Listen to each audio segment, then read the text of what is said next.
Welcome to Analyzing Social Media. In this week's video, we'll be diving into homework.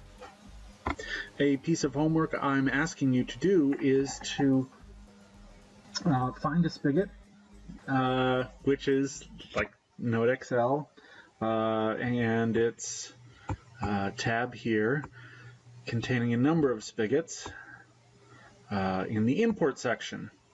Could be a Twitter search, could be a YouTube users network or a video network, could be a Twitter user. I want you to go ahead and I want you to collect that information. You could collect something else by hand, but I'd prefer you to use the automated NodeXL spigot and share some information that you can obtain. The second thing I want you to do is to use Les Miserables dataset. Now this is something that I've provided in the lecture materials here. So look in the text of the lecture and you'll find a link. You're going to need to do something with that, which is to use the import command, and you're going to need to import it from a GraphML file, because it is in a different format than what NodeXL is used to, but it can work with it. So I'm going to click from GraphML file, and you will need to download this file to your computer and then upload it from wherever you save it. So pay attention to that. Okay, it should be called Les Miserables graph.graphml. And then it's going to say, do you want to continue with the import? Sure, go ahead. Okay, and now you're going to have some information. You're going to have vertex numbers, which is odd, right? And you're going to have a list of edges for them. How many edges? Again, subtract 2, go down to the bottom. We have 256 edges minus 256 rows, minus 2 for the first 2 rows that are just labels, and you have 254 edges. The vertices are numbered, but they're also labeled. Okay, if you've ever read Les Miserables, you know some of these. Cosette, Javert, Valjean, Madame Thénardier. Now you can begin to visualize these individuals. Because there are labels there, they're going to appear when you show a graph. It might look random at first. Your job is to create 3 visualizations. Now, the simplest way for you to create those visualizations is to just pick a visualization algorithm, but you can do more than that. You can, if you look at each of the edges, you'll notice that there's a column called weight that has been added.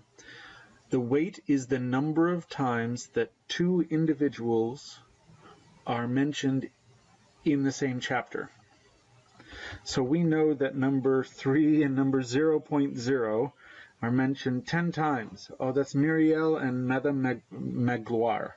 My French is horrible. Please forgive me. I'm not an expert in French. But they appear 10 times together in the same chapter. It's interesting to know. 2.0 and 0.0, Myriel and Mademoiselle Baptistine, 8 times together. But person 11 and person 10, Labarre and Valjean, only 1 time in the same chapter.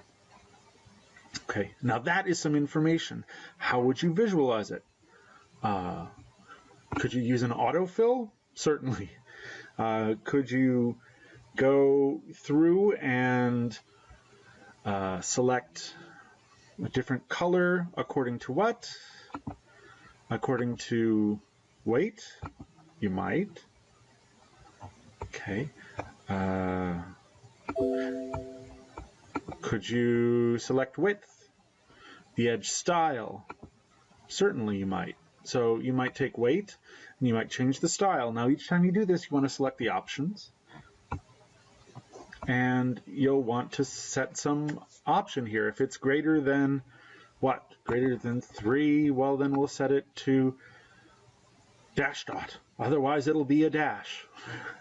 Okay, so that's a possible option. You would select OK and then autofill it. Is that going to tell you something meaningful? I don't know. You decide. You tell me. You create 3 visualizations and include them in your work and be able to describe what makes an effective visualization and what makes a less effective visualization. How do you include that in your work? Well, you right-click on an image, okay, and you can copy it to the clipboard. And then when you start up Word, which you should have available in the document on the computer you're working with, because in order to use NoteXL, you need to have Microsoft Office. Part of Microsoft Office is Microsoft Word. Once you copy something to the clipboard, to include it in, you can put in some text, and then in between, you can literally just paste it in. Okay, let's try to paste a bitmap. Okay, so you learn something new every day. We want to paste special and paste it as a bitmap. And there it is. Okay, another way to insert an image is to right-click, save the image to a file. Excuse me, save it to a file. That's a little bit of a tricky one to click. It will save it as a PNG file, which is a standard, I'll call it Les Mis 1. .png. It's a standard graphics file that can be interpreted by almost any program. And I could go ahead and I could, under Insert Picture, and then I could find that same picture in my social media folder where I saved it, Les Mis 1.png, and there it is. And I can continue to write about it right here. Make sure that you describe it vividly, save the Microsoft Word document, and upload it to Blackboard where I can look at it and tell you what I think. But I look forward to your work in doing that.